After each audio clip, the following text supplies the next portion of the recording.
देवाय नारायणं नमस्कृत्य नरं चैव नरोत्तमं देवीं सरस्वतीं व्यासं ततो जयमुदीरयेत्। नष्टप्रायेष्वभद्रेषु नित्यं भागवत सेवया भगवतीरुत्तमश्लोके भक्तिर्भवती नैष्णिकी। कृष्णाय वासुदेवाय देवकीनन्दनाय च नन्दगोपकुमाराय गोविन्दाय नमो नमः।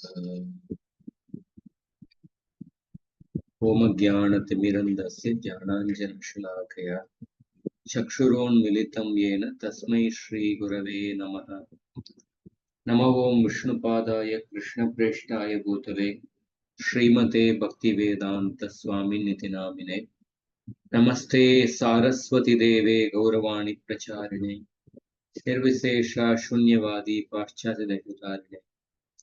जय श्री कृष्ण चैतन्य प्रभु नित्यानंद श्री अद्वैत गदाधर श्रीवासादि गौरभक्तवृंद।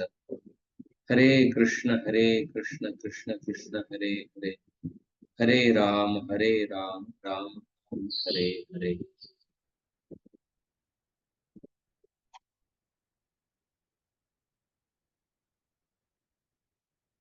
हरे कृष्ण।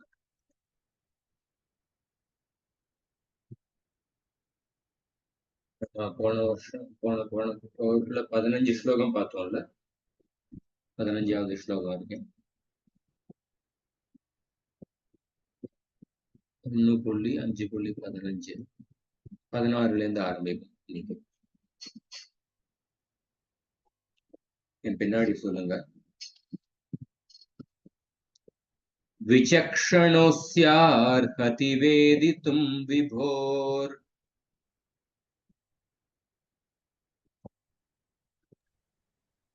विचक्षणोऽस्यार्हति वेदितुं विभोर् अनन्तपारस्य निवृत्तितः सुखम्। अनन्तपारस्य निवृत्तितः सुखम्। प्रवर्तमानस्य गुणैरनात्मनः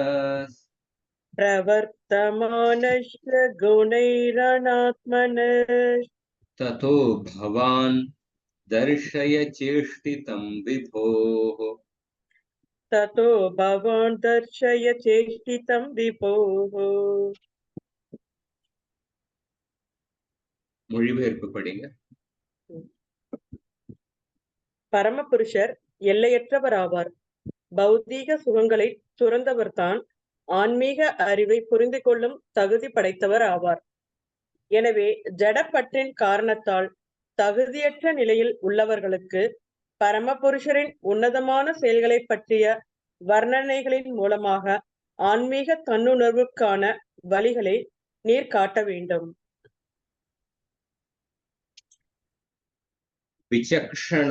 விசக்ஷணகனா ஒரு புத்திசாலி மனிதர்.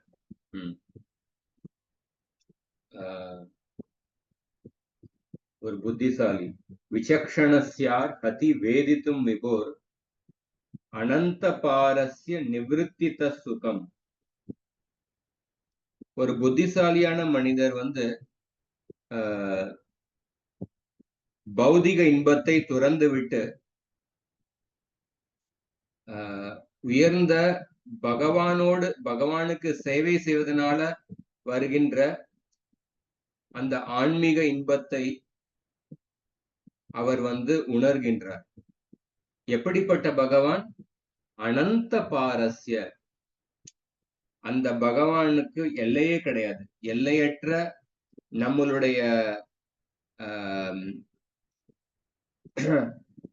நம்மளுடைய புலன்களுக்கு அப்பாற்பட்ட, நம்மளுடைய புலன்களால அளக்க முடியாத அப்படிப்பட்ட பகவான் அனந்த பாரஸ்ய. ஒரு புத்திசாலியான மனிதர்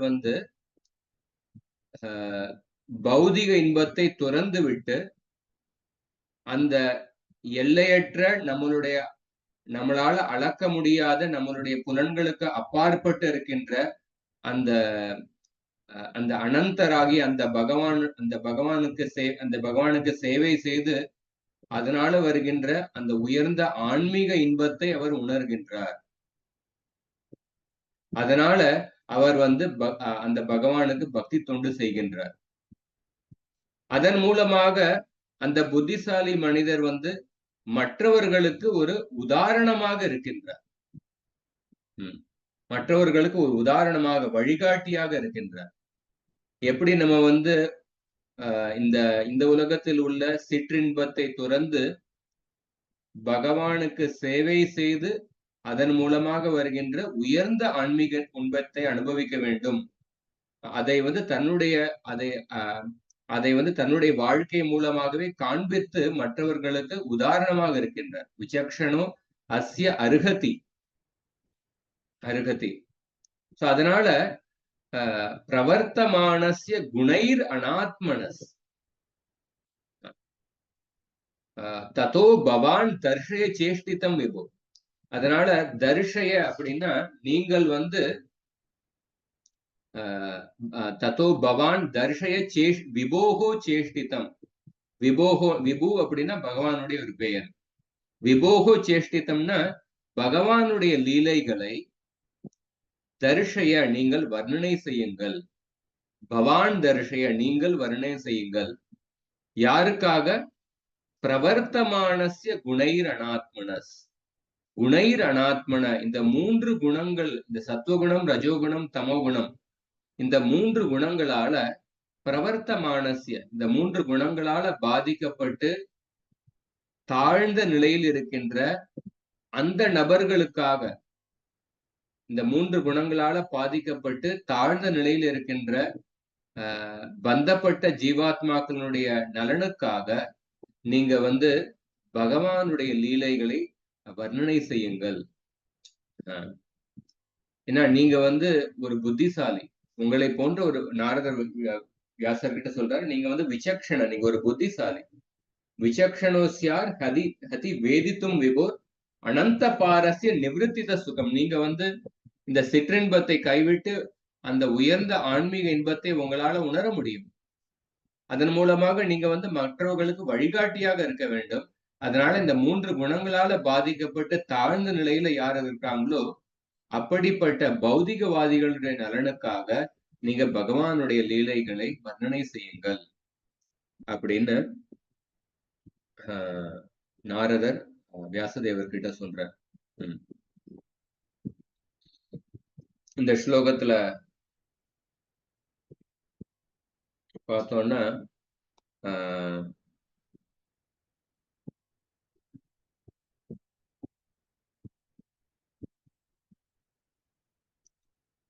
வியாசதேவர் தன்னுடைய மத்த புஸ்தகங்களை எழுதினார். அதுல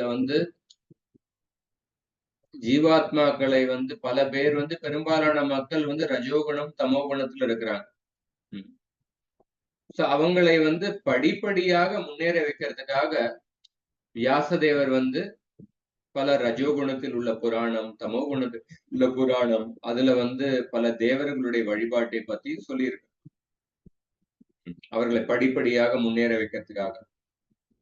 இப்ப நாரதர் சொல்றார், அந்த 3 குணங்களால பாதிக்கப்பட்ட தமோகுணத்துல இருக்கிறவங்களுக்கும் அவங்களுடைய நலனுக்காகவும் அவங்களுடைய முன்னேற்றத்துக்காகவும் இங்க நேரடியாக பகவானுடைய லீலைகளை வர்ணனை செய்து இந்த ஸ்ரீமத் பாகவதத்தை எழுதுங்கள் அப்படின்னு நாரதர் சொல்றார். அடுத்த ஸ்லோகத்துக்கு போவோம். த்யக்த்வா ஸ்வதர்மம் சரணாம்புஜம் ஹரேர். த்யக்த்வா ஸ்வதர்மம் சரணாம்புஜம் ஹரேர். भजन् अपक्वोत्तपते ततो यदि. भजन् अपक्वोत्तपते ततो यदि. यत्र क्व वा भद्रमभूदमुष्य किम्. यत्र क्व वा भद्रमभूदमुष्य किम्. को वार्त आप्तो भजतां स्वधर्मतः. प्रोवर्त आप्तो भजतां स्वधर्मतः. மத்தஜி படிக்கிறீங்களா?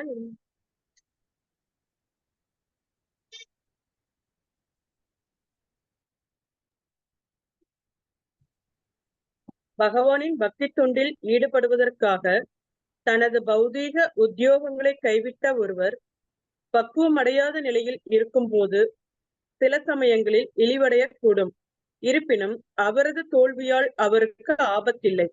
மாறாக பக்தன் அல்லாத ஒருவன் உத்தியோக கடமைகளில் முழுமையாக ஈடுபட்டிருந்த போதிலும் அதனால் எந்த லாபத்தையும் அடைவதில்லை. இந்த ஸ்லோகத்துல நாரதர் சொல்றார், ஒரு பக்தர் அந்த பக்தி பாதையிலிருந்தும் வீழ்ச்சி அடைந்தாலும் எந்த ஒரு நஷ்டம் கிடையாது அப்படின்னு சொல்றாரு. அந்த கருத்து தான் இந்த ஸ்லோகத்துல வருது. ஒரு பக்தி பாதையிலிருந்து ஒரு பக்தர் வீழ்ச்சி அடைந்தாலும் அவருடைய வாழ்க்கையில எந்த ஒரு நஷ்டம் கிடையாது, தோல்வி கிடையாது அப்படிங்கிற. தியக்த்வா ஸ்வதர்மம் சரணாம்புஜம் ஹரேர். தியக்த்வா ஸ்வதர்மம், தன்னுடைய ஸ்வதர்மத்தை கைவிட்டு விட்டு, ஸ்வதர்மம்னா வர்ணாசிரம தர்மத்தை ஒருத்தர் கைவிட்டு விட்டு, ஹரேர் சரணாம்புஜம், பகவான் ஹரியினுடைய பாத கமலங்களை அடைக்கலம் புகுந்து விட்டார். ஆனால் அந்த பக்தி தொண்டை செய்ய ஆரம்பித்து விட்டார். வர்ணாசிரம தர்மத்தை கைவிட்டு விட்டு பகவான் கிருஷ்ணருடைய நேரடியான பக்தி தொண்டை செய்ய ஆரம்பிக்கிறார். ஆனா அந்த பக்தி பாதையிலையும் அவர் ஒரு பக்குவ நிலையை அடையவில்லை. பஜன் அபக்வோத, அபக்வம்னா அவர் ஒரு பக்குவ நிலையை அடையவில்லை. அந்த பக்குவ நிலையை அடையல. அந்த சமயம் அந்த பக்தி பாதையும் விட்டு விட்டுறார். அந்த பக்தி பாதையிலிருந்தும் பதேத்து, அந்த பக்தி பாதையிலிருந்தும் வீழ்ச்சி அடைந்து விடுகின்றார். அந்த பக்தி பாதையிலிருந்து வீழ்ச்சி அடைந்து விடுகின்றார். எத்ரக்வ வாபத்ரம் அபூத் அமுஷ்யகிம். அப்படி இருந்தாலும் அவருக்கு எத்ரக்வ வா அபத்ரம் அபூத் அமுஷ்யகிம், அப்படி இருந்தாலும் அவருக்கு ஒரு துர்பாகியம் கிடையாது. அப்படி இருந்தாலும் ஒரு தோல்வி கிடையாது. ஆனா கோவார்த்த ஆப்தோ அபஜதாம் சுதர்மத. ஆனா அதற்கு நேர எதிர்மாறாக ஒருத்தர் வர்ணாசிரம தர்மத்தை ரொம்ப கவனமாக கடைபிடிக்கின்றார். ஆனால் பகவானுக்கு பக்தி செய்வதில்லை. ஆனா ஒருத்தர் அந்த பகவானுக்கு பக்தி செய்யறதில்லை. அந்த அந்த அந்த மனிதன் அந்த நபர் அவர் எதை சாதிக்க முடியும்? அவருக்கு வர்ணாசிரம தர்மத்துல ரொம்ப துல்லியமா கடைபிடித்தாலும் ஆனா நேரடியான பக்தி தொண்டை செய்யவில்லை என்றால் அதனால என்ன லாபம்? அதனால இந்த லாபமும் கிடையாது அப்படின்னு சொல்லப்பட்டது. அப்படின்னா வர்ணாசிரம தர்மத்தை கடைபிடிப்பதற்கான குறிக்கோள் என்ன? பகவானை நம்ம திருப்திப்படுத்துவது. முன்னாடியே நம்ம பார்த்தோம் 2வது அத்தியாயத்துல, அத்தப்பும்பிர் த்விஜஸ்ரேஷ்டா வர்ணாசிரம விபாகஷः ஸ்வனிஷ்டிதஸ்ய தர்மஸ்ய சம்சித்திர் ஹரிதோஷணம். வர்ணாசிரம தர்மங்களை கடைபிடிப்பதற்கான முக்கியமான குறிக்கோள் என்னன்னா பகவானை திருப்திப்படுத்துவது. ஒருத்தர் வர்ணாசிரம தர்மத்தை ரொம்ப துல்லியமாக நுணுக்கமாக கடைபிடிக்கிறார். ஆனா பகவானை பக்தி தொண்டில் ஈடுபடவில்லை என்றால் அதனால என்ன பிரயோஜனம்? 11வது ஸ்கந்தத்துல ஒரு ஸ்லோகம் வருது. என்ன ஸ்லோகம்னா, யயேஷம் புருஷ சாக்ஷாத் ஆத்ம பிரபவம் ஈஸ்வரம் ந பஜந்தி அவஜானந்தி ஸ்தானாத் பிரஷ்டாத் பதந்தியதஹ. யார் ஒருத்தர் வர்ணாசிரம தர்மத்துல இருக்கார், ஆனா பகவானை வழிபடுவதில்லை, பகவானை அவர் அவமரியாதை செலுத்துகின்றார். அப்படி இருக்கும் பொழுது அந்த வர்ணாசிரம தர்மத்துல தன்னுடைய வர்ணாசிரம தர்மத்துல நிலையிலிருந்து அவர் வீழ்ச்சி அடைந்து விடுகின்றார். ஸ்தானாத் பிரஷ்டாத் பதந்தியதஹ. பகவானை வழிபடாமல் இருந்தாருன்னா அந்த வர்ணாசிரம தர்ம நிலையிலிருந்தும் அவர் வீழ்ச்சி அடைந்து விடுவார் அப்படின்னு சொல்லப்படும். ஆனா ஒருத்தர் வர்ணாசிரம தர்மத்தை கைவிட்டு விட்டு பக்தி தொண்டை ஏற்றுக்கொள்கின்றார். அதுல பக்குவ நிலையை அடையாமல் அந்த பக்தி பாதையிலிருந்து வீழ்ச்சி அடைந்தாலும் அவருக்கு எந்த நஷ்டம் கிடையாது. ஏன்னா எந்த அளவுக்கு அந்த பக்தி பாதையில ஒரு முன்னேற்றம் அடைந்துள்ளாரோ அது அவருடைய ஒரு எட்டர்னல் பேங்க் அக்கவுண்ட், அவருடைய நித்தியமான வங்கி கணக்குல போய் சேர்ந்து விடும் அந்த ஆன்மீக பக்தி தொண்டனுடைய பலன். அதனால பக்தி பாதையிலிருந்து வீழ்ச்சி அடைந்தாலும் அடுத்த ஜென்மத்துல அவருக்கு அந்த பக்தி பாதையில முன்னேறுவதற்கான வாய்ப்பு கொடுக்கப்படும். ஆனா இந்த ஸ்லோகத்தை நம்ம வைத்துக்கொண்டு, இந்த ஸ்லோகத்தை சாக்காக வைத்துக்கொண்டு நம்ம பக்தி பாதையை ஒரு சாக்காக வைத்துக்கொண்டு நம்ம வர்ணாசிரம தர்மத்திலிருந்து தப்பிக்கிறதுக்காக முயற்சி செய்யக்கூடாது. நம்ம ஒவ்வொருத்தரும் ஒரு பொறுப்பான பக்தராக இருக்கணும். வர்ணாசிரம தர்மத்தை பக்தி பாதையை சாக்கா, இந்த ஸ்லோகத்துல பக்தியினுடைய பெருமை இவ்வளவு சொல்லப்பட்டிருக்கு அப்படின்னு நினைத்து சில சமயம் அந்த பக்தியினுடைய பெருமையை சாக்காக வைத்துக்கொண்டு ஒருத்தர் திட்டம் போட்டு வர்ணாசிரம தர்மத்திலிருந்து தப்பிக்க முயற்சி செஞ்சாங்கன்னா அது ஒரு அபராதமாகி விடுகின்றது. அது நம்ம பக்திக்கு செய்ய வேண்டிய அபராதமாகி விடுகின்றது. அதுக்கு கட்டாயம் விளைவுகள். ஆனா இந்த ஸ்லோகத்துல எப்படி ஒருத்தர் ஏன்னா வர்ணாசிரம தர்மம்ங்கிறது நம்ம உடம்பினுடைய தர்மம், பக்தி பாதைங்கிறது நம்மளுடைய ஆத்மாவினுடைய தர்மம், நித்தியமான தர்மம். அந்த நித்திய தர்மத்துக்காக இந்த உடம்பினுடைய தர்மத்தை ஒருவேளை கைவிட்டாலும், அந்த நித்திய தர்மத்திலிருந்து வீழ்ச்சி அடைந்தாலும் திரும்பி அவருக்கு அந்த பக்தி பாதையில முன்னேறுவதற்கான அந்த வாய்ப்பு கொடுக்கப்படும் அப்படின்னு இதெல்லாம் சொல்லப்பட்டிருக்கும்.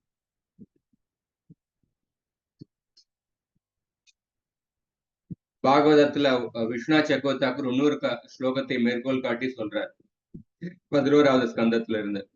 நஹ்யங்கோ பக்ரமே துவம்சோ மத்தர்மஸ்யோ உத்தவான்வபி மயா வியவசித சம்யம் நிர்குணத்வாத் அநாசிஷ. உத்தவ கீதையில கிருஷ்ணர் சொல்றார், ஓ உத்தவரே, இந்த பக்தி பாதையை நான் தான் இந்த பக்தி பாதையை உருவாக்கி இருக்கின்றேன். இந்த பக்தி பாதை இந்த 3 குணங்களுக்கும் அப்பாற்பட்ட தெய்வீகமான ஆன்மீக நிலையில் இருக்கின்றது. இந்த பக்தி பாதையை ஒருத்தர் ஆரம்பிச்சதுக்கு அப்புறமும் அதை முடிக்கலைன்னாலும், ஒருத்தர் ஆரம்பிச்சார், ஆனா இந்த பக்தி பாதையில பக்குவ நிலைக்கு அடையறதுக்கு முன்னாடி அதை கைவிட்டு விட்டார், நடுவுல நிறுத்திட்டார். அப்படி இருந்தாலும் இந்த பக்தியினால வருகின்ற பலன்கள் அழியாது. மயா வியவசித சம்யம் நிர்குணத்வாத் அநாசிஷக. இந்த பக்தியினால வருகின்ற பலன்கள் அழியாது அப்படின்னு கிருஷ்ணர் சொல்றார் 11.29.20. இந்த மாதிரி இந்த ஸ்லோகத்தை மேற்கோள் காட்டி சொல்றார். அடுத்த ஸ்லோகத்துக்கு போவோம். தஸ்யைவ ஹேதோ பிரயதேத கோவிதோ தஸ்யைவ ஹேதோ பிரயதேத கோவிதோ ந லப்யதே யத் பிரமதாமுபர்யதஹ. न लभ्यते यत् प्रमताम् उपर्यतः तल्लभ्यते दुःखवदन्यतः सुखम्. तल्लभ्यते दुःखवदन्यतः सुखम्. कालेन सर्वत्र गभीररम्भसा. कालेन सर्वत्र गभीररम्भसा.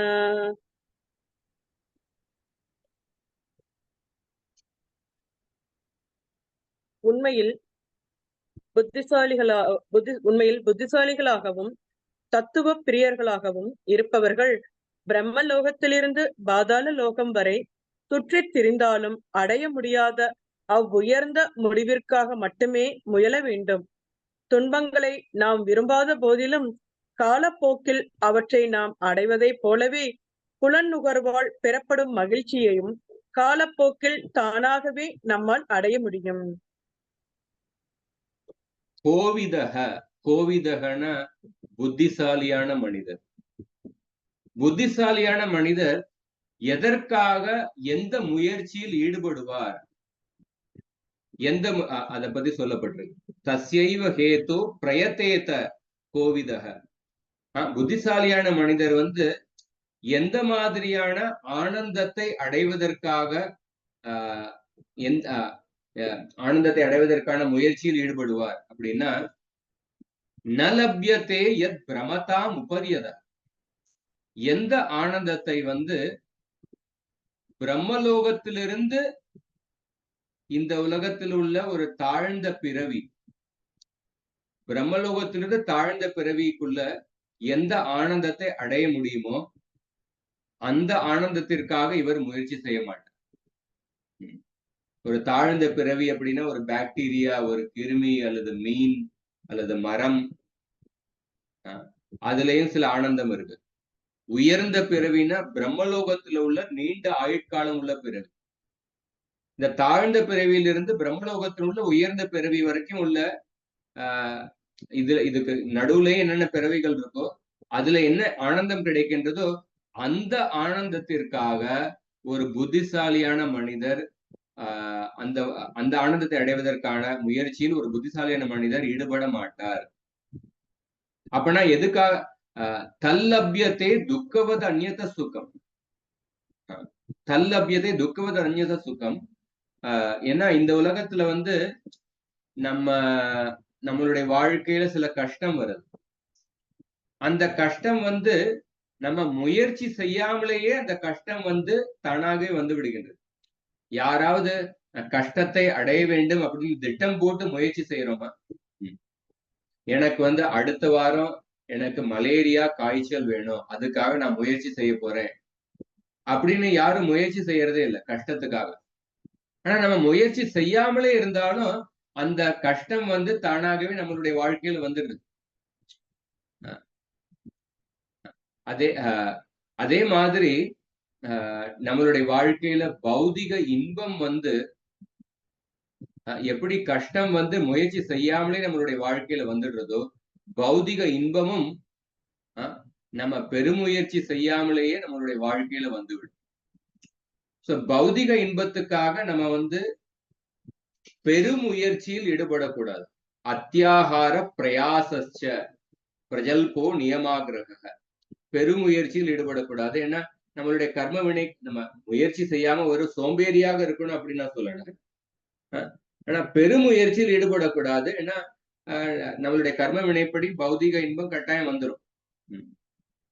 நம்ம எதுக்காக முயற்சி செய்யணும்னா ஆன்மீக முன்னேற்றத்துக்காக முயற்சி செய்யணும். பொதுவாக இந்த உலகத்துல இருக்கின்ற மனிதர்கள் வந்து எதுக்காக முயற்சி செய்யறாங்க? பௌதிக முன்னேற்றத்துக்காக பெருமுயற்சி செய்யறாங்க. காத்தால 9 மணி 10 மணிக்கு ஒருத்தர்கிட்ட பேசிட்டு இருந்தேன். ஸ்கூல்ல படிச்ச ஃப்ரெண்டு. அவரு பாத்திரக்கடை வச்சிருக்காரு. அவர்கிட்ட சொல்லியிருந்தேன் இந்த மாதிரி பகவத்கீதை வகுப்புலாம் இருக்கு அப்படின்னு.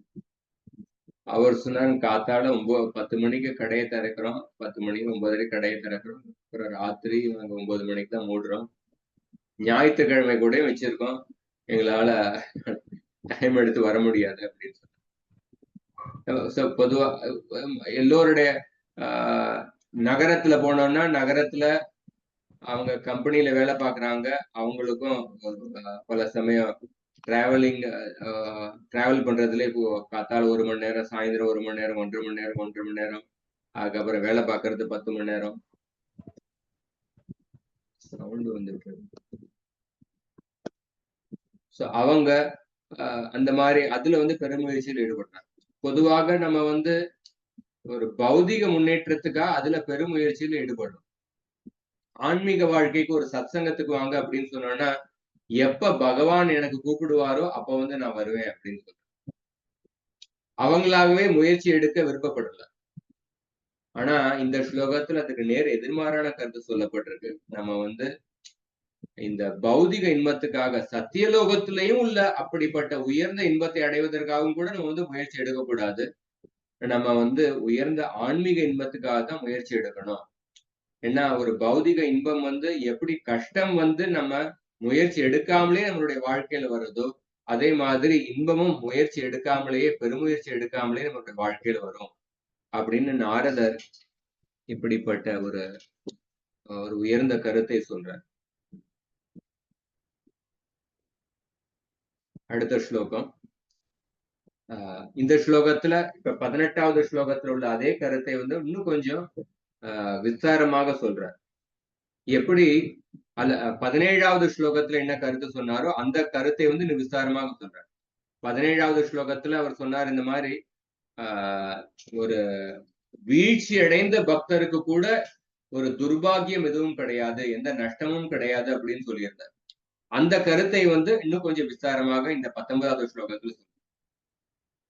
நவைஜனோ ஜாது கதஞ்சனா வ்ரஜேன் நவைஜனோ ஜாது கதஞ்சனா வ்ரஜேன் முகுந்த சேவ்யன்வயதங்க சம்ஸ்மிருதிம் முகுந்த சேவ்யன்யவதங்க சம்ஸ்மிருதிம் ஸ்மரன் முகுந்தாங்கிரி உபகூஹணம் புனர் ஸ்மரன் முகுந்தாங்கிரி உபகூணம் புனர் விஹாதுமிச்சேன்னரசக்ரஹோ ஜனஹ விஹாதுமிச்சேன நரசக்ரஹோ ஜனஹ. என் அன்புள்ள வியாசரே, பகவான் ஸ்ரீ கிருஷ்ணரின் பக்தர் ஒருவர் ஏதோ ஒரு காரணத்தினால் சில சமயங்களில் நிலை தவற நேர்ந்தாலும் அவர் பிறரை போல் பலநோக்கு கருமிகள் முதலான ஜட வாழ்வை நிச்சயமாக அனுபவிக்க மாட்டார். ஏனெனில் பகவானின் தாமரை பாதங்களை ஒரு முறை அனுபவித்து மகிழ்ந்தவரால் அப்பரவச நிலையை திரும்ப திரும்ப நினைவிற் கொள்வதை தவிர அவரால் வேறு எதையும் செய்ய முடியாது. இந்த ஸ்லோகத்துல முகுந்த சேவி, முகுந்த சேவின்னா முகுந்தருடைய, பகவான் கிருஷ்ணர் அவருடைய பெயர் தான் முகுந்த. முகுந்த அப்படின்னா யார் வந்து மற்றவர்களுக்கு முக்தியை கொடுப்பவர். முகுந்த சேவினா முகுந்தருக்கு சேவை செய்யும் பக்தர். அந்த முகுந்த சேவி வந்து நவை ஜனோ ஜாது கதஞ்சனா விரஜேன், எந்த ஒரு சூழ்நிலையிலையும் எந்த ஒரு சந்தர்ப்பத்திலையும் நவைஜனோ ஜாது கதஞ்சன ஆவ்ரஜேத், எந்த ஒரு சூழ்நிலையிலையும் இந்த பௌதிக உலகத்திற்கு அல்லது ஒரு ஜட நிலைக்கு பௌதிக உலகத்திற்கு அவர் திரும்பி வரமாட்டார். கதஞ்சன ஆவ்ரஜேத். ஆனா முகுந்தருக்கு சேவை செய்யாமல் மத்த பாதையை யார் கடைபிடிக்கின்றார்களோ, பலநோக்கு செயல்களை யார் கடைபிடிக்கின்றார்களோ, அல்லது ஞான மார்க்கத்தை யார் கடைபிடிக்கின்றார்களோ அவர்கள் எல்லாரும் பௌதிக உலகத்துக்கு திரும்பி வரலாம். ஆனா பகவான் கிருஷ்ணருக்கு யார் சேவை செய்கின்றார்களோ அவர் எந்த ஒரு தருணத்திலும் இந்த பௌதிக உலகத்துக்கு திரும்பி வரமாட்டார்கள். ஸ்மரன் முகுந்தாங்கிரி உபகூகணம் புனர். ஒரு பக்தர் வந்து பக்தி பாதை தொடங்குகின்றார். ஆனா அந்த பக்தி பாதையையும் கைவிட்டு விட்டு வீழ்ச்சி அடைந்து விடுகின்றார். அவர் வீழ்ச்சி அடைந்துட்டார். ஆனா அது வீழ்ச்சி அடைந்தாலும் அவர் முன்னாடி பக்தி தொண்டு செய்யும் பொழுது அவர் பக்தி ரசத்தை அனுபவித்துள்ளார். பக்தி ரசம்னா கிருஷ்ணருக்கு சேவை செய்வதனால வருகின்ற அந்த உயர்ந்த ஆன்மீக அனுபவம், ஆன்மீக அனுபவம், பக்தி ரசம். அந்த பக்தி ரசத்தை அனுபவித்துள்ளார். அந்த பக்தி ரசத்தை அனுபவிப்பதற்கான அனுபவித்ததற்கான ஞாபகம் வந்து இந்த நபர் பக்தி பாதையிலிருந்து வீழ்ச்சி அடைந்தாலும் அந்த ஞாபகம் வந்து அவருடைய மனசுல திரும்ப திரும்ப வரும். ஸ்மரன் முகுந்தாங்கிரி உபகூகணம் புனர். அவருடைய ஞாபகம் வந்து திரும்ப திரும்ப வரும். அதை திரும்ப திரும்ப ஞாபகம் வர்றதுனால அவர் வந்து திரும்பி அந்த பக்தி பாதையில இழுக்கப்படுவார். திரும்பி இழுக்கப்பட்டு அவர் வந்து நான் வந்து திரும்பி இந்த கிருஷ்ணருடைய சேவையை நான் கைவிட மாட்டேன் அப்படிங்கிற அந்த முடிவுக்கு வருவார். நான் திரும்பி இந்த கிருஷ்ணருடைய சேவையை நான் வந்து கைவிட விரும்புவதில்லை அப்படின்னு அப்படிப்பட்ட உறுதி மனப்பான்மைக்கு வருவார். அப்படின்னா இந்த ஸ்லோகத்துல பாத்தீங்கன்னா விகாது மிச்சேன்ன ரசக்ரஹோ, ரசக்ரஹோ அப்படிங்கிற வார்த்தை உபயோகப்படுத்தப்படுது. ரசக்ரக சில சமயம் நம்ம வந்து சொல்றோம், இந்த நபருக்கு வந்து சனி கிரகம் பிடிச்சிருக்கு அப்படின்னு சொல்றோம், அல்லது இவருக்கு வந்து உங்களுக்கு வந்து செவ்வாய் கிரகம் பிடிச்சிருக்கு அப்படின்னு சொல்றோம். ஆனா இந்த ஸ்லோகத்துல என்ன சொல்லப்பட்டிருக்குன்னா, இந்த பக்தருக்கு வந்து ரசகிரக அந்த பக்தி ரசத்தினுடைய கிரகம் பிடிச்சிருக்கு. ஒருத்தருக்கு சனி கிரகம் பிடிச்சிருந்துன்னா அவர் எங்க போனாலும் சனி கிரகத்தினுடைய பிடியிலிருந்து தப்ப முடியாது. அதே மாதிரி இந்த நபர் வந்து அந்த கிருஷ்ணருடைய பக்தி சேவையிலிருந்து பக்தி கிருஷ்ணருக்கு பக்தி சேவை செய்து அதன் மூலமாக அந்த பக்தி ரசத்தை அனுபவித்துள்ளார். அந்த பக்தி ரசத்தை அனுபவிச்சதுனால இவருக்கு வந்து அந்த பக்தி ரசத்தினுடைய கிரகம் பிடித்து விட்டது.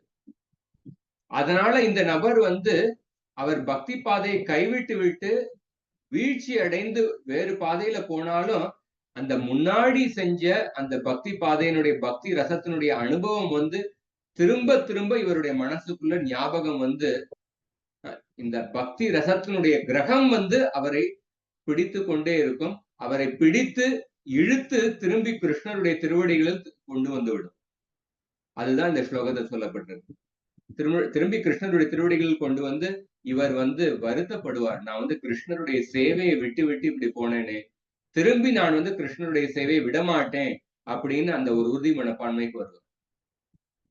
பாகவதத்துல 7வது ஸ்கந்தத்துல ஒரு ஸ்லோகம் வருது பிரகலாத மகாராஜரை பத்தி. ஞஷ்ட கிரீடனகோ பாலோ ஜடவத்தன் மனஸ்தயா கிருஷ்ண கிரக கிரகீதாத்மா நவேத ஜெகதீதிருஷம். பிரகலாத் மகாராஜர் வந்து குழந்தை பருவத்திலே கூட அவருக்கு ஒரு விளையாட்டு மேல கூட ஒரு ஈடுபாடு இல்லை. ஞஸ்த கிரீடனகோ பாலு ஜடவத்தன் மனஸ்தயா. அவர் வந்து எப்பொழுதுமே கிருஷ்ணருடைய சிந்தனையில் மூழ்கி இருந்தார். கிருஷ்ண கிரக கிரகீதாத்மா. நம்ம இந்த ஸ்லோகத்துல ரசகிரக அப்படிங்கிற வார்த்தை உபயோகப்படுத்தப்பட்டுள்ளது. பிரகலாத் மகாராஜரை பத்தி சொல்லும் பொழுது கிருஷ்ண கிரக அப்படிங்கிற வார்த்தை உபயோகப்படுத்தப்பட்டுள்ளது. கிருஷ்ணருடைய சிந்தனைகளில் மூழ்கி இருந்ததுனால அவருக்கு வந்து இந்த உலகத்துல என்னென்ன சம்பவம் நடக்கின்றது அப்படிங்கிற அந்த அதை கூட அவர் உணரவில்லை. நவேத ஜெகதி திருஷம், எப்படி இந்த உலகம் இயங்கிக் கொண்டிருக்கின்றது, இன்னைக்கு தேர்தல்ல என்னென்ன ரிசல்ட், யாரு ஜெயிச்சாங்க, யாரு தோத்தாங்க அப்படிங்கிற, ஏன்னா அவர் கிருஷ்ணருடைய சிந்தனையில அவ்வளவு மூழ்கி இருக்கிறதுனால இந்த உலகத்துல என்ன நடக்கிறது, என்ன நியூஸ், என்ன செய்தி, அதை பத்தி அதை வந்து ஒண்ணுமே தெரியல அவர். அந்த மாதிரி அந்த இடத்துலயும் கிருஷ்ண கிரக அப்படிங்கிற வார்த்தை உபயோகப்படுத்தப்பட்டது. இன்னொரு ஸ்லோகம் 9வது ஸ்கந்தத்துல வருது யயாதி மகாராஜரை பத்தி. அதுல வந்து என்ன வருதுன்னா, பஹ்வீனாம் ரதிவர்தன ரேமே காமகிரக கிரஸ்த ஆத்மானம் நாவபுத்தியத. ரேமே காமகிரக கிரஸ்த. யயாதி மகாராஜர் வந்து காம கிரகத்தினுடைய பிடியில் இருந்தார். காம கிரகத்தினுடைய பிடியில் இருந்ததுனால அவர் வந்து அந்த குடும்ப வாழ்க்கையினுடைய அந்த காம ஆசையை அனுபவிப்பதிலேயே அவர் வந்து மூழ்கி இருந்தார். அதனால ஆத்மானம் நாவ புத்தியத. அதனால அவர் வந்து கிருஷ்ணருடைய பக்தியை பத்தி, தன்னை அறியும் விஞ்ஞானம், ஆத்மா பரமாத்மா, இத பத்தி எல்லாம் அவர் வந்து முழுவதுமாக மறந்து விட்டார். பிரகலாதர் வந்து கிருஷ்ணருடைய சிந்தனையில் மூழ்கி இருந்ததுனால அவர் வந்து இந்த உலகத்துல என்ன நடக்கிறதே அவருக்கு என்னன்னு அவருக்கு தெரியல. ஆனா யயாதி மகாராஜர் வந்து காமகிரக கிரஸ்த, காம சிந்தனையில் மூழ்கி இருந்ததுனால அவர் ஆத்மா பரமாத்மா இத பத்திலாம் அவர் சிந்திக்கவே இல்லை. இந்த கிருஷ்ண கிரக காம கிரக இது ரெண்டுத்துக்கும் நடுவுல இருக்கிறதா ரசகிரக. அதுதான் இந்த ஸ்லோகத்துல சொல்லப்பட்டிருக்கு. ரசகிரக இந்த ஸ்லோகத்துக்கு இதுக்கு என்ன அர்த்தம்னா, இது வந்து இந்த ஸ்லோகத்தில் சொல்லப்பட்டுள்ள பக்தர் வந்து அந்த பிரலாதர் மாதிரி ஒரு தூய பக்தரும் கிடையாது, யயாதி மாதிரி அந்த காமசங்கரையில மூழ்கி இருக்கின்ற அந்த ஒரு ஆழ்ந்த பௌதிகவாதியும் கிடையாது. இவர் வந்து ரெண்டுத்துக்கும் நடுவுல இருந்தவர். முன்னாடி பக்தராக இருந்தார், அந்த பக்தி பாதையை விட்டு விட்டு ஒரு பௌதிக சுகத்தின் பௌதிக பாதையில அவர் வந்து போய்விட்டார். ஆனா முன்னாடி செஞ்ச பக்தி, அந்த பக்தி பாதையினுடைய அனுபவத்தினால அந்த அந்த பக்தி ரசத்தினுடைய அனுபவம் வந்து திரும்ப திரும்ப இவருடைய மனசுக்குள்ள வந்து அவரை வந்து பிடித்து இழுக்கின்றது. அதனால அந்த அதுதான் இந்த ஸ்லோகத்தில் சொல்லப்பட்டிருக்கு. அதனாலதான் ஒரு கிருஷ்ண பக்தியை செய்வது வந்து ஒரு மாஃபியா குழுவை சேருவது போல அப்படின்னு ஒருத்தர் சொன்னார். ஒரு மாஃபியா இதுக்கு தமிழ்ல என்ன சொல்லுவோம், ஒரு தீவிரவாத கும்பல். ஒரு தீவிரவாத கும்பல்ல வந்து ஒருத்தர் வந்து செஞ்சாங்கன்னா அந்த காலப்போக்குல அந்த நபர் வந்து அந்த தீவிரவாத கும்பல்ல இருந்து விட்டுட்டு வெளியில வந்தாலும் அந்த தீவிரவாத கும்பல் வந்து இவரை வந்து விடாது. ஏன்னா அந்த தீவிரவாத கும்பல் கிட்ட இருந்தாரு, அதனால அந்த தீவிரவாத கும்பலுடைய ரகசியம் இவருக்கு தெரிஞ்சிருக்கும். அந்த தீவிரவாத கும்பலை விட்டுட்டு இவர் வெளியில வந்தாலும் அந்த தீவிரவாத கும்பல் வந்து இவரை பின்தொடர்ந்து வரும். எப்ப திரும்பி வருவீங்க அப்படின்னு திரும்பி திரும்பி இவங்க அப்ரோச் பண்ணி அவங்க இவங்க வந்து திரும்பி கொண்டு வரதுக்கு முயற்சி செய்வாங்க, அல்லது இவங்களை வந்து கொல்வதற்கே முயற்சி செய்வாங்க. அந்த மாதிரி அப்ப ஒருத்தர் வந்து கிருஷ்ண பக்தியை எடுத்துக்கொண்டு அதுல இருந்து வீழ்ச்சி அடைந்தாலும் அந்த கிருஷ்ண பக்தியினுடைய அந்த பக்தி ரசத்தினுடைய அனுபவம் வந்து இவரை வந்து திரும்ப திரும்ப அந்த கிருஷ்ண பக்தி பாதையில இழுக்கும். அதனால அவர் காலப்போக்குல திரும்பி வந்து விடுவார் அப்படின்னு சொல்லப்படும். இதற்கு பல உதாரணமே இருக்கு. ஒரு ஒரு ஒரு பக்தர் இருந்தாரு, அவர் வந்து அவரு ஹரே கிருஷ்ண கோயில்ல வந்து சேர்ந்தார். அதுக்கப்புறம் பல மாதம் வந்து அங்க சேவை செய்தார். பல மாதம் சேவை செஞ்சுட்டு அதுக்கப்புறம் சில தன்னுடைய பழைய கெட்ட பழக்கத்தினால அவர் வந்து அந்த பக்தி பாதையை வந்து விட்டுட்டு போயிட்டார். இந்த பக்தி பாதையை விட்டுட்டு போயிட்டார். அதுக்கப்புறம் அவர் வந்து திரும்பி அந்த பக்தர்களுடைய தொடர்புல வரவே இல்லை. ஆனா அவருக்கு வந்து ஒரு காதலி இருந்தார். அந்த காதலிக்கு வந்து ஒரு பக்தர் வந்து பிரபுபாதரோட புஸ்தகத்தை வந்து வித்திருக்காங்க. அந்த பிரபுபாதருடைய புஸ்தகத்தை பார்த்துட்டு இந்த இந்த முன்னாள் பக்தருடைய காதலிக்கு வந்து ஒரு ஆர்வம் ஏற்பட்டது. அந்த புஸ்தகத்துல பார்த்துட்டு எங்க பக்கத்துல ஹரே கிருஷ்ணா கோயில் இருக்குன்னு அந்த கோயிலுக்கு போறதுக்காக விருப்பப்பட்டாங்க. அப்ப வந்து தன்னுடைய காதலன் கிட்ட சொன்னாங்க, நம்ம 2 பேரும் போவோம், இந்த கோயிலுக்கு போனோம், நீங்களும் என் கூட வாங்க அப்படின்னு சொன்னாங்க. இவர் வந்து வர விருப்பப்படல. ஆனா இந்த காதலினுடைய வற்புறுத்தல்னால அவர் திரும்பி வந்தார். ஆனா இவர் வந்து காத்தால வந்தாங்க 2 பேரும் சேர்ந்து. ஜப்பா சமயத்துல வந்தாங்க. இவர் வந்து கொஞ்சம் ஓரமா அந்த டெம்பிள் ஹாலுக்கு விளிம்புல அவர் வந்து ஓரமா நின்று கொண்டு இருந்தார். அதுக்கப்புறம் ஸ்ருங்கார தர்ஷன் ஆரம்பிச்சது. இவர் வந்து நேரா ஓரமா உட்காந்து நின்றுட்டு இருந்தாரு. ஸ்ருங்கார தர்ஷன் ஆரம்பிச்சது, ஸ்ருங்கார தர்ஷன் முடிஞ்சு குரு பூஜை ஆரம்பிச்சது. குரு பூஜை ஆரம்பிச்சது, இவரும் கொஞ்சம் ஓரமா நின்றுட்டு இருந்தாரு. அதுக்கப்புறம் குரு பூஜால ஒரு சமயத்துல திடீர்னு இந்த பக்தர் வந்து ஓங்கி அழ ஆரம்பிச்சார். அந்த குரு பூஜை ஆரம்பிச்சு ஒருத்தர் அந்த பூஜாரி வந்து பிரபுபாதருக்கு சாமர சேவை வந்து அர்ப்பணம் பண்ணார். அதை பார்த்த உடனே திடீர்னு இவர் வந்து அழ ஆரம்பிச்சார். ஏன்னா அவர் வந்து முன்னாடி பிரபுபாதருக்கு சாமர சேவை செஞ்சிருந்தார்.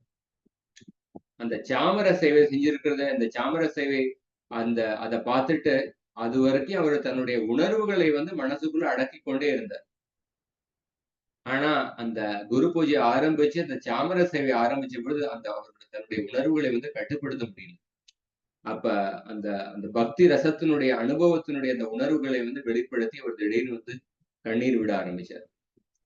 அந்த மாதிரி இந்த இந்த ஸ்லோகத்துல இந்த பக்தி பாதையினுடைய எப்படி அந்த பக்தி பாதையிலிருந்து ஒருத்தர் வீழ்ச்சி அடைந்தாலும் இந்த முன்னால் செஞ்சது அந்த பக்தி பாதையினுடைய அனுபவம் அந்த பக்தி ரசத்தினுடைய அனுபவம் பின்தொடர்ந்து இவரை அந்த பக்தி பாதையில இழுக்கும் அப்படின்னு சொல்லப்படும். அடுத்த ஸ்லோகம். இதம் ஹி விஸ்வம் பகவானி வேதரோ இதம் ஹி விஸ்வம் பகவான் இவேதரோ யதோ ஜகத்ஸ்தான நிரோத சம்பவாः யதோ ஜகத்ஸ்தான நிரோத சம்பவः தத்தி ஸ்வயம் வேத பவாம்ஸ்ததாபி தே தத்தித்தி ஸ்வயம் வேத பவாம்ஸ்ததாபி தே பிராதேசமாத்ரம் பவத பிரதர்ஷிதம் பிராதேசமாத்ரம் பவதக் பிரதர்ஷிதம். பரமபுருஷரான முழுமுதற் கடவுள் தாமாகவே இப்பிரபஞ்சமாக விரிவடைந்திருக்கிறார் என்றாலும் அதிலிருந்து அவர் பிரிந்தே இருக்கிறார். அவரிடமிருந்துதான் இப்பிரபஞ்சம் தோன்றியுள்ளது. அவரையே அது சார்ந்துள்ளது. மேலும் அழிவுக்கு பின் அவருக்குள்ளேயே அது புகுந்தும் விடுகின்றது. இவற்றையெல்லாம் நீர் அறிவீர். நான் ஒரு சுருக்கத்தை மட்டுமே கொடுத்திருக்கின்றேன். இதம் ஹி விஸ்வம், இதம் ஹி விஸ்வம், இந்த பிரபஞ்சமே பகவான் தான். இந்த பிரபஞ்சமே பகவான் அப்படின்னா என்ன அர்த்தம்? இந்த பிரபஞ்சம் பகவானுடைய சக்தி. பகவான் இவே தரும், இந்த பிரபஞ்சமே பகவான். அதே சமயத்துல பகவான் இந்த பிரபஞ்சத்திலிருந்து வேறுபட்டவர். இவ இதர, என்ன இந்த பிரபஞ்சமே பகவான் சொல்லும் பொழுது இந்த பிரபஞ்சம் பகவானுடைய சக்தி. சக்திர் சக்திமதாம் அபேதக, சக்திக்கும் சக்திமானுக்கும் இந்த சக்தியை உடையவருக்கும் வேறுபாடு கிடையாது. அதே சமயத்துல அந்த சக்திமான் அந்த சக்தியை விட வேறுபட்டவர் அப்படின்னு சொல்லப்பட்டுள்ளது. சக்தி அந்த சக்தியை உடைய நபரிடத்துல தோன்றுகின்றது. அந்த கண்ணோட்டத்துல பார்க்கும் பொழுது அந்த சக்திக்கும் சக்திமானுக்கும் வேறுபாடு கிடையாது. ஆனா அதே சமயத்துல அந்த சக்திமான் சக்தியிலிருந்து வேறுபட்டவர். இதைத்தான் அச்சிந்திய பேதாபேத தத்துவம் அப்படின்னு சொல்றோம். கற்பனைக்கு அப்பாற்பட்ட வேறுபாடு மற்றும் ஒற்றுமை. அச்சிந்திய பேத அபேத. பகவான் இந்த பிரபஞ்சமே பகவான். அதே சமயத்துல பகவான் இந்த பிரபஞ்சத்திலிருந்து வேறுபட்டவர். யதோ ஜகத்ஸ்தான நிரோத சம்பவா, இந்த பிரபஞ்சத்தினுடைய படைப்பு, பராமரிப்பு மற்றும் அழிவு, இது எல்லாமே பகவானிடத்திலிருந்து தான் தோன்றுகின்றது. பகவான் தான் உலகத்தை படைக்கின்றார், பராமரிக்கின்றார் மற்றும் அழிக்கின்றார். யதோ ஜகத்ஸ்தான நிரோத சம்பவா தத்தி ஸ்வயம் வேத. நான் இதையெல்லாம் நீங்கள் நன்றாகவே அறிந்துள்ளீர்கள். பவாம் சதாபிதேனா, நீங்களே பகவானுடைய அவதாரம். அதனால இந்த விஷயங்கள் எல்லாம் உங்களுக்கு நல்லாவே தெரியும். பிராதேச மாத்திரம், அதனால நான் ரொம்ப சுருக்கமாகத்தான் உங்களுக்கு சொல்லியிருக்கின்றேன். பிராதேச மாத்திரம் பவத பிரதர்ஷிதம். அதனால பகவானுடைய இந்த பெருமைகளை பற்றி, சக்திகளை பற்றி நான் உங்கள்கிட்ட சுருக்கமாகத்தான் சொல்லியிருந்தேன். ஏன்னா நீங்கள் இதையெல்லாம் நன்றாக அறிந்துள்ளீர்கள். ஏன்னா நீங்களே பகவானுடைய அவதாரம். இந்த ஸ்லோகத்துல விஸ்வநாத் சக்கரவர்த்தி ஒரு கருத்து சொல்றார். என்ன சொல்றாருன்னா, நான் நாரதர் சொல்ற, நான் நான் உங்ககிட்ட சுருக்கமாகத்தான் சொல்லியுள்ளேன். ஏன்னா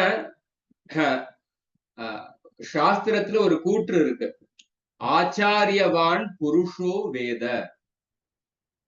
யாருக்கிட்ட ஆச்சாரியர் இருக்கின்றாரோ, ஒரு குரு இருக்கின்றாரோ, அவரால்தான் சாஸ்திரத்தை புரிந்து கொள்ள முடியும். ஒரு சாஸ்திரத்தை ஒரு குரு மூலமாகத்தான் நம்ம புரிந்து கொள்ள முடியும். தீக்ஷா குருவோ சிக்ஷா குருவோ ஒரு குரு மூலமாகத்தான் புரிந்து கொள்ள முடியும். நம்ம வெறும் நம்மளாகவே நம்ம தனியா படிக்கும் முயற்சி செய்யணும். ஆனா வெறும் தனியா படிச்சு நம்மளால புரிந்து கொள்ள முடியாது. ஆச்சாரியவான் புருஷோ வேத, அப்படின்னு சாண்டோக்கிய உபனிஷத்து சொல்லப்பட்டுள்ளது. அதனால நான் வந்து உங்களுடைய ஆச்சாரியனாக இருக்கின்றதுனால இந்த ஆச்சாரியவான் புருஷோ வேத அப்படிங்கிற இந்த வாக்கியத்தை வந்து இந்த கூற்றை நிரூபணம் பண்றதுக்காக நான் வந்து உங்களுக்கு சுருக்கமாக சொல்லியுள்ளேன். ஆனா உங்களுக்கு வந்து இந்த விஷயங்கள் எல்லாம் முன்னாடியே தெரியும், ஏன்னா நீங்களே பகவானுடைய அவதாரம் அப்படின்னு நாரதர் கிட்ட சொல்றார். அடுத்த ஸ்லோகம். त्वमात्मनात्मानमवेह्य मोगदृक् त्वमात्मानात्मानमवेह्य मोहकृत् परस्य पुंसः परमात्मनः कलाम् परस्य पुंसः परमात्मनः कलाम् अजं प्रजातं जगतः शिवायतन अजं प्रजातं जगतः शिवायतन महानुभावाभ्युदयोदिगण्यताम् महानुभावाभ्युदयोदिगण्यताम्. மேன்மை தங்கிய நீர் திவ்யமான பார்வையை பெற்றிருக்கிறது.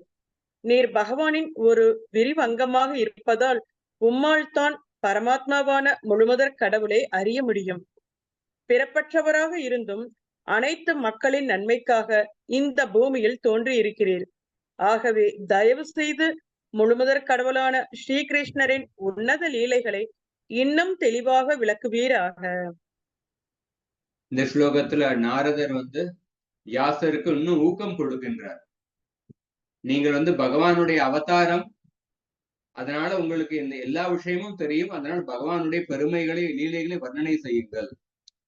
அமோக திருக் அப்படிங்கிற வார்த்தையை உபயோகப்படுத்திருக்கார். இதுக்கு முன்னாடியும் ஒரு ஸ்லோகத்துல உபயோகப்படுத்தி இல்ல. 12வது ஸ்லோகமா 12வது ஸ்லோகத்திலே அமோக திருக் அப்படிங்கிற வார்த்தையை உபயோகப்படுத்தினார். அமோக திருக் அப்படின்னா உங்ககிட்ட மிக உயர்ந்த ஞானம் இருக்கு, உபயோகம் இல்ல, மிக உயர்ந்த ஆன்மீக ஞானம் உங்ககிட்ட இருக்கு, அமோகத்திற்கு. அதனால துவம் ஆத்மானாத்மானம் அவேகி அமோகத்திற்கு பரஸ்ய பும்ச பரமாத்மன கலாம். நீங்கள் வந்து பரமாத்மன கலாம், நீங்க பகவானுடைய அவதாரமே, பகவானுடைய விரிவாங்கம் அப்படின்னு பிரபுபாதர் எழுதுறார். பகவானுடைய அம்சம், நீங்க பகவானுடைய அவதாரமே நீங்க. பரஸ்ய பும்ச பரமாத்மன கலாம் அஜம் பிரஜாதம் ஜெகத சிவாயத்தன். ஜெகத சிவாயத்தன் இந்த உலகத்தினுடைய நன்மைக்காக, உலகத்தினுடைய மங்களத்துக்காக, நன்மைக்காக நீங்கள் வந்து தோன்றியுள்ளீர்கள். அஜம் பிரஜாதம், உங்களுக்கு வந்து நீங்க பெறப்பட்டவர்களாக இருக்கின்றீர்கள். அப்படி இருந்தாலும் இந்த உலகத்தினுடைய நன்மைக்காக நீங்க வந்து நீங்க பகவானுடைய அவதாரமாக, பகவானுடைய விரிவாங்கமாக இந்த உலகத்தில் நீங்க தோன்றியுள்ளீர்கள். மகானுபாவ அபியுதயோதி கண்யதாம். அதனால பகவானுடைய லீலைகளை, பெருமைகளை வந்து நீங்கள் வர்ணனை செய்யுங்கள். மகானுபாவன அப்படின்னா மிக உயர்ந்த சக்தியை உடைய பகவான். அபியுதய அப்படின்னா அவருடைய மங்களகரமான பெருமைகள். அதை அதிகண்யதாம், அதிகண்யதாம் அப்படின்னா வர்ணனை செய்யுங்கள். அந்த மிக உயர்ந்த சக்தி வாய்ந்த பகவானுடைய மங்களகரமான பெருமைகளை நீங்கள் வர்ணனை செய்யுங்கள் அப்படின்னு சொல்ற. அடுத்த ஸ்லோகம். இதம் ஹி பும்சஸ் தபசஸ்ருதஸ்ய வா இதம் ஹி பும்சஸ் தபசக்ருதஸ்ய வா த்விஷ்டஸ்ய சூக்தஸ்ய ச புத்தி தத்தயோஹ த்விஷ்டஸ்ய சுக்தஸ்ய ச புத்தி தத்தயோஹ அவிச்சுதோர்த்த கவிபிர்நிரூபிதோ அவிச்சுதோர்த்த கவிபிர்நிரூபிதோ யதுத்தம ஸ்லோக குணானுவர்ணனம் யதுத்தம ஸ்லோக குணானுவர்ணனம். தவம், வேத கல்வி, யாகம், மந்திர பாராயணம் மற்றும் தானம் ஆகியவை அறிவு முதிர்ச்சிக்குரிய உயர்ந்த நோக்கத்தை கொண்டவை ஆகும். இவை மிகச்சிறந்த கவிதைகளால் வர்ணிக்கப்படுபவரான பகவானை பற்றிய தெய்வீகமான வர்ணனைகளில் உச்ச நிலையை அடைகின்றன என்று அறிஞர்கள் முடிவு செய்துள்ளனர். ரொம்ப முக்கியமான ஸ்லோகம். இதம் ஹி பும்சஸ் தபஸ ஸ்ருதஸ்ய வா ஸ்விஷ்டஸ்ய சூக்தஸ்ய ச புத்தி தத்தையோ அவிச்சுதோர்த்த. அவிச்சுதோர்த்த அப்படின்னா நம்மளுடைய வாழ்க்கையில பல விதமான தர்ம காரியங்களை செய்யறோம். தபஸ்யா தவம் செய்யறோம். ஸ்ருதஸ்ய அப்படின்னா ஒருத்தர் வேதங்களை கற்கின்றார். ஸ்விஷ்டஸ்ய அப்படின்னா யாகங்களை செய்வது. சூக்தஸ்ய அப்படின்னா மந்திரங்களை உச்சாரணம் செய்வது. புத்தி அப்படின்னா ஞான மார்க்கத்தை பயிற்சி செய்வது. தத்த யோகோ அப்படின்னா தானம் கொடுப்பது. இந்த மாதிரி பலவிதமான புண்ணிய காரியங்களை செய்யறோம். ஆனா இந்த எல்லா புண்ணிய காரியங்களுக்கான பலன் கிடைப்பதற்கான மூலமான காரணம் என்னன்னா அவிச்சுதோர்த்த கவிபிர் நிரூபித்தோ. இந்த பல புண்ணிய காரியங்களை மக்கள் செய்யறாங்க. இந்த பல புண்ணிய காரியங்களை செய்வதன் மூலமாக சில பலனை எதிர்பார்க்கின்றார்கள். அந்த பலன் கிடைப்பதற்கான மூலமான காரணம் என்னன்னா அவிச்சுதோர்த்த கவிபிர் நிரூபித்தோ. அந்த காரணம் கவிபிர் நிரூபித்தோ, உயர்ந்த கவிஞர்களால, உயர்ந்த முனிவர்களால, உயர்ந்த புத்திசாலியான முனிவர்களால நிரூபிக்கப்பட்டுள்ளது. அது என்ன காரணம்? எது உத்தம ஸ்லோக குணானு வர்ணனம். பகவானுடைய பெருமைகளை வர்ணனை செய்வது. அதுதான் இந்த எல்லா புண்ணிய காரியங்கள் மூலமாக பலனை பெறுவதற்கான மூலமான காரணம் என்னன்னா பகவானுடைய பெருமைகளை வர்ணனை செய்வது. பகவானுடைய உத்தம ஸ்லோகங்கிறது கிருஷ்ணருடைய ஒரு பெயர். உத்தம ஸ்லோக அப்படின்னா என்ன அர்த்தம்? மிக உயர்ந்த சொற்களால பாடப்படும் பகவான். கிருஷ்ணரை அவரை புகழ்வதற்கு நம்ம உயர்ந்த சொற்களை உபயோகப்படுத்த வேண்டும். அப்படிப்பட்ட பகவான், அந்த உயர்ந்த பகவானுடைய குணங்களை பாடுவதுதான், அவருடைய பெருமைகளை வர்ணிப்பதுதான் இந்த உலகத்தில் உள்ள எல்லா புண்ணிய காரியங்களால செய்கின்ற பலனை பெறுவதற்கான மூலமான காரணம். இந்த காரணம் இதை பத்தி நீங்க திரும்பி ஆராய்ச்சி பண்ண வேண்டிய அவசியம் கிடையாது. கவிபிர் நிரூபித்த. இதை உயர்ந்த கவிஞர்கள், உயர்ந்த முனிவர்கள் ஏற்கனவே நிரூபணம் பண்ணிவிட்டார்கள். அதனால இதை பத்தி திரும்பி ஆராய்ச்சி செய்ய வேண்டிய அவசியம் கிடையாது. சோ அந்த மாதிரி இந்த ஸ்லோகத்துல பார்க்கும் பொழுது இந்த ஸ்லோகத்துடைய பொருளுரையில பாத்தீங்கன்னா பிரபுபாதர் ரொம்ப விவரமாக எழுதுறார். அதனால நம்ம இந்த உலகத்துல எந்த செயலை செஞ்சாலும் இந்த செயலை செய்வதற்கான பலன் கிடைப்பதற்கான மூலமான காரணம் என்னன்னா பகவானுடைய பெருமைகளை பாடுவது. அதனாலதான் சுக்கராச்சாரியர் கூட 8வது ஸ்கந்தத்துல சொல்றார், மந்திரத தந்திரத சித்ரம் தேச காலார்க வஸ்துனக சர்வம் கரோதி நிச்சித்ரம் அணுசங்கீர்த்தனம் தவ. ஒருத்தர் மந்திரங்களை உச்சரிப்பதில் அல்லது சடங்குகளை செய்வதில் பல தவறுகளை செய்யலாம், அல்லது சில தவறான இடத்துல செய்யலாம், அல்லது ஒரு யாகத்தை செய்யும் பொழுது அதுல உபயோகப்படுத்தப்படுகின்ற சில திரவியங்களில் சில தூய்மையற்ற திரவியமாக இருக்கலாம். தேச காலார்க வஸ்துனக சரியான சமயத்தில் செய்யாம இருக்கலாம்.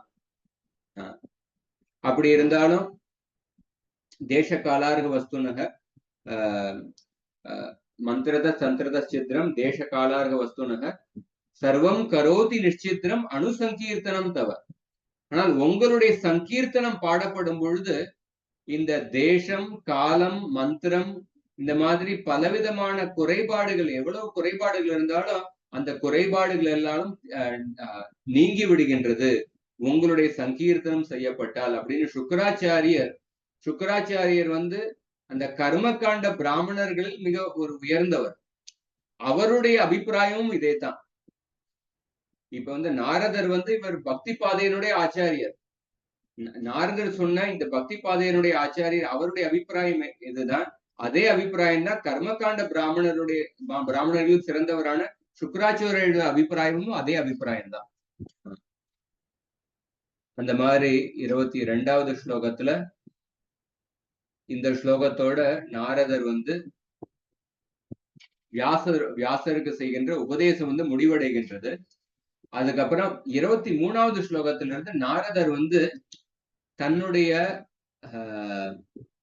முந்தின வாழ்க்கையை பத்தி சொல்றார். தன்னுடைய முந்தின வாழ்க்கையில அவர் வந்து ஒரு வேலைக்காரியினுடைய மகனாக இருந்தார். அதை வந்து சொல்ல போகின்றார்.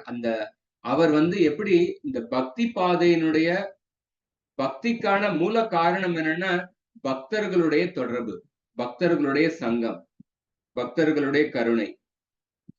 அதை வந்து அந்த சித்தாந்தத்தை வந்து நிரூபிப்பதற்காக தன்னுடைய வாழ்க்கையில எப்படி அவருக்கு வந்து பக்தர்களுடைய சங்கம் மூலமாக அவருக்கு பக்தி கிடைத்தது, அதை வந்து தன்னுடைய வாழ்க்கையை உதாரணமாகவே சொல்ல ஆரம்பிக்க போறார். அது அடுத்த ஸ்லோகத்தில் இருந்து. அதை வந்து நம்ம அடுத்த வாரம் நம்ம பார்ப்போம். ஹரே கிருஷ்ணன்.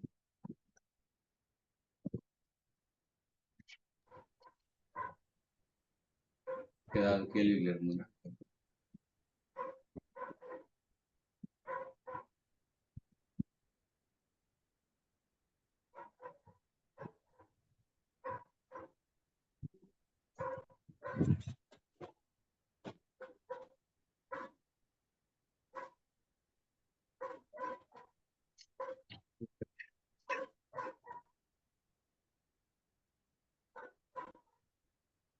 முடிச்சுக்கோமா. ग्रंथराज श्रीमद् भागवतम की जय, श्रील प्रभुपाद की जय, गौर भक्तवृंद की जय।